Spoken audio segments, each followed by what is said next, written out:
Ini adalah format daftar hadir untuk pemilih pindahan atau pemilih yang terdaftar di DPTB. Secara umum, tidak jauh berbeda dengan daftar hadir untuk pemilih yang terdaftar di DPT. Ada nik, nama, jenis kelamin, status disabilitas dan tanda tangan.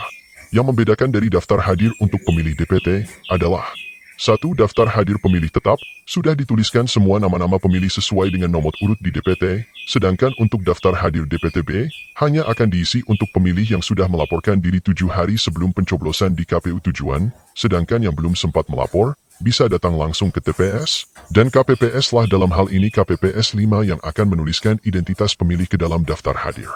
2. Tidak semua pemilih DPTB akan mendapatkan surat suara yang sama, tergantung dari mana pemilih berasal. Dan untuk itu, disediakan kolom khusus untuk memberi tanda, surat suara yang bisa digunakan untuk pemilih DPTB.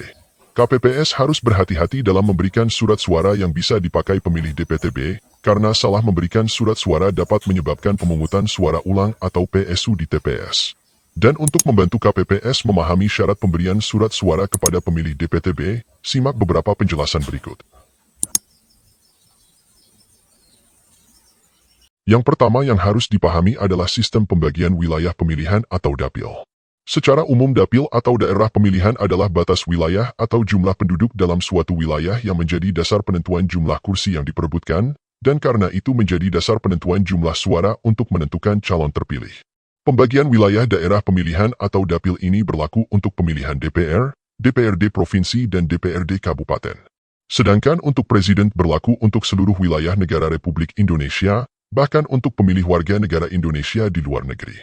Dewan Perwakilan Daerah atau DPD memang tidak dibagi dalam daerah pemilihan, tetapi tetap dibatasi oleh wilayah provinsi, karena DPD adalah perwakilan daerah berdasarkan provinsi. Ini adalah peta Pulau Kalimantan. Kalimantan terbagi atas 5 provinsi, tetapi untuk pemilihan DPR, dibagi atas 7 wilayah daerah pemilihan. Jika ada pemilih yang pindah antar provinsi, misalnya dari Provinsi Kalimantan Barat pindah ke Kalimantan Selatan, maka secara otomatis tidak berhak memilih DPR, karena tiap-tiap provinsi di wilayah Indonesia berbeda daerah pemilihan. Juga tidak bisa memilih DPD, karena DPD juga adalah wakil daerah provinsi. Pemilih pindah provinsi hanya berhak untuk memilih satu jenis pemilihan yaitu pemilihan presiden dan wakil presiden. Bukan hanya perpindahan antar provinsi, perpindahan penduduk dalam satu provinsi tetapi beda dapil, juga tidak bisa memilih DPR, tetapi masih bisa memilih DPD, karena masih satu provinsi. Contoh untuk Provinsi Kalimantan Selatan. Untuk pemilihan DPR, Kalimantan Selatan dibagi atas 2 daerah pemilihan, yaitu daerah pemilihan 1 sebanyak 8 kabupaten atau kota, sedangkan daerah pemilihan 2 terdiri dari 5 kabupaten kota. Jika pemilih pindah dari Kabupaten Banjar ke Kabupaten Kota Baru misalnya, maka pemilih tersebut berhak dapat surat suara DPD dan surat suara Presiden, tetapi tidak dapat memilih DPR RI. Kita pindah ke pemilihan DPRD Provinsi. Ini adalah Provinsi Kalimantan Utara yang terdiri dari 5 kabupaten kota, tetapi dibagi atas 4 daerah pemilihan untuk pemilihan DPRD Provinsi. Jadi ada di kabupaten yang dibagung dalam satu dapil, yaitu Kabupaten Bulungan dan Kabupaten Tanah Tidung.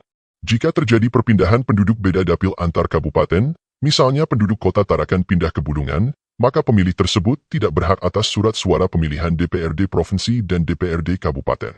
Pemilih tersebut hanya berhak atas surat suara DPR, DPD dan pasangan presiden dan wakil presiden. Kita lanjut ke pemilihan DPRD Kabupaten. Ini adalah peta Kabupaten Malinau Provinsi Kalimantan Utara. Untuk pemilihan DPRD, dibagi atas 2 dapil. Dapil 1 terdiri atas 5 kecamatan, dan dapil 2 dibagi atas 10 kecamatan. Jika pemilih pindah antar kecamatan yang berbeda dapil, maka pemilih tersebut tidak berhak untuk memilih DPRD Kabupaten. Untuk selengkapnya, perhatikan tabel berikut.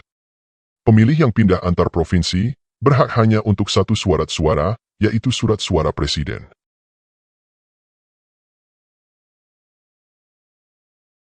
Untuk pemilih antar kabupaten, apabila masih satu dapil dengan kabupaten tempat asal, maka berhak mendapatkan 4 surat suara, yaitu surat suara presiden, surat suara DPR RI dan surat suara DPDM dan surat suara DPR Provinsi.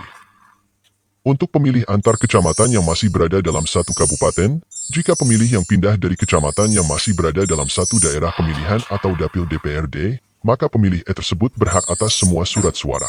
Demikian video kita kali ini, semoga bermanfaat. Jika ada hal yang akan didiskusikan, silakan tuliskan di kolom komentar. Terima kasih.